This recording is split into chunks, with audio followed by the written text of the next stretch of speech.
Sir, काय झालं? असं अचानक बोलवलं?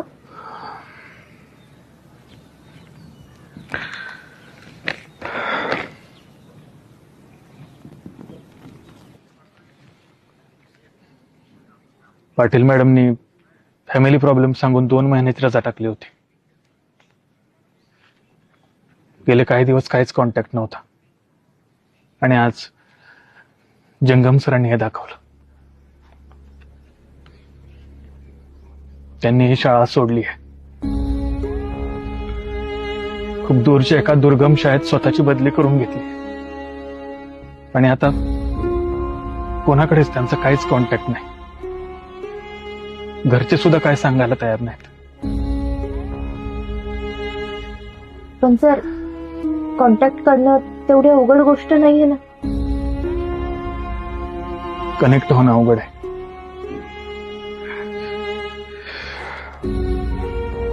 माझ्यासाठी ही चिठ्ठी सुद्धा दिली आहे.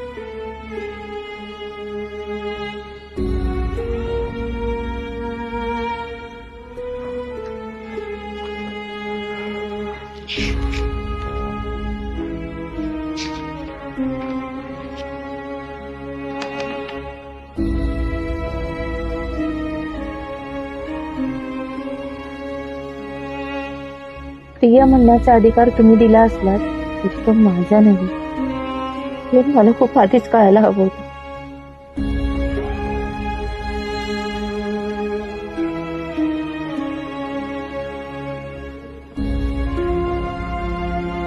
त्यामुळे जे काही होतं खूप सुंदर होत.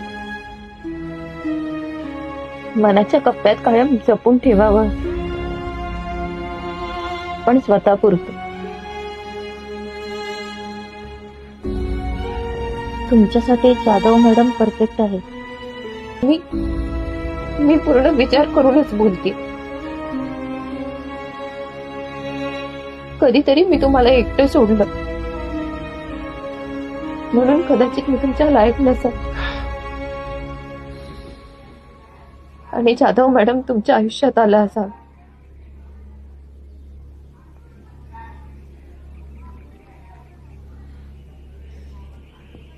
त्यामुळे आता मी माझं पूर्ण आयुष्य या दुर्गम भागातील मुलांच्या सेवेत घालवण्याचा निर्णय घेतला.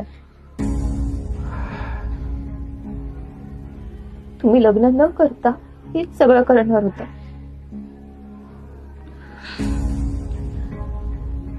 असं समजत तुमचं स्वप्न मी पूर्ण करते. तुम्ही कुणाचं तरी स्वप्न आहात, करा ते पूर्ण. कारण अपूर्ण राहिलेल्या स्वप्नांचं कुरूप आयुष्यभर ठणकत राहतं.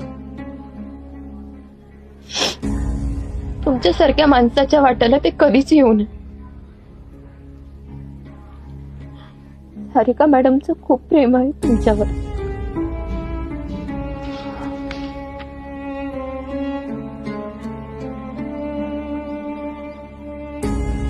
सुखात राहत.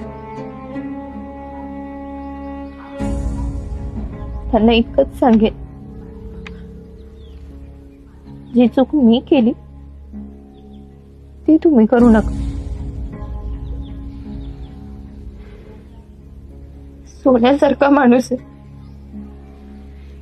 माती मोल करू नका.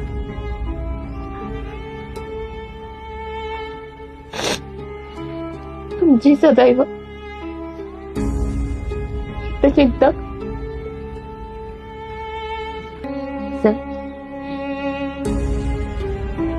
मला एकदाही त्यांना भेटावं वाटलं नाही.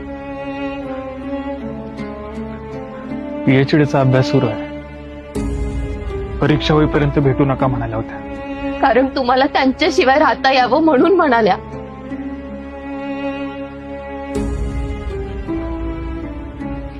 एकदा बोलले असत्या. सर, परीक्षेचा निकाल लागल्यावर पेपर बद्दल चर्चा करणं व्यर्थ असतं.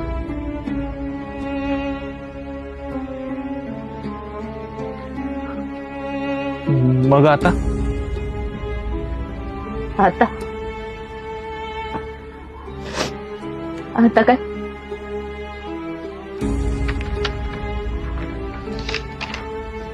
माझ्यामुळे गेल्यात ना?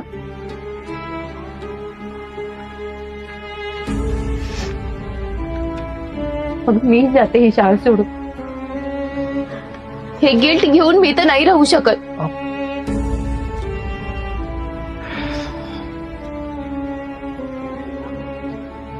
कुणीतरी माझ्यामुळे ही शाळा सोडणार असेल तर ती शाळा मलाही नकोय. म्हणजे मी नकोय? तर ती शाळा मलाही नकोय.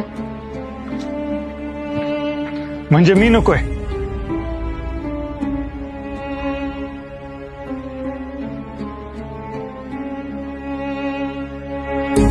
हो, नकोय.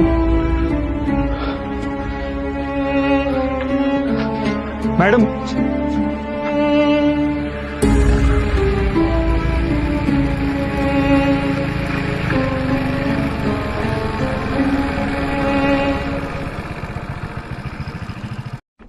मॅडम, त्रास कोणाला होत नाही. मलाही झालेला जेव्हा त्यांचं लग्न झालं, आणि तितकाच आनंद झाला होता जेव्हा त्या परत आल्या. म्हणून तर त्यांचा निर्णय मान्य करताना मी त्यांना दोष दिला नाही, आणि आताही देणार नाही.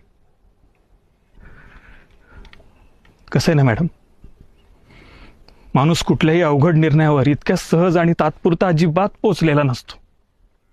सगळ्या बाजूनी 10 वेळा विचार करूनच ठरवत असतो.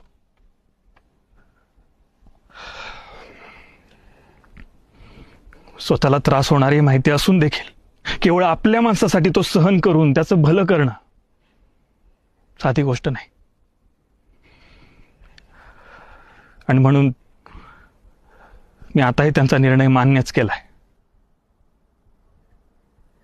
तुम्हाला मी आवडत नसताना हे त्यांना समजलं म्हणून तर त्यांनी इतकं टोकाचं पाऊल उचललं. तुम्हाला अजूनही कळालं नाही का?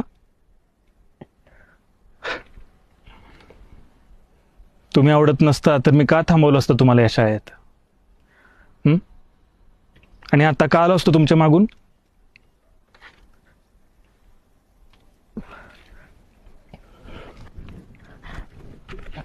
म्हणजे सर, खरंच? हो,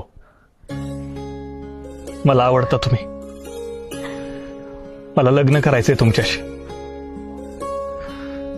आणि पाटील मॅडमची अजिबात काळजी करू नका, कारण या लग्नाचा सगळ्यात जास्त आनंद त्यांनाच तर होणार आहे. इतकं तर ओळखतो आम्ही एकमेकांना. मला तर काहीच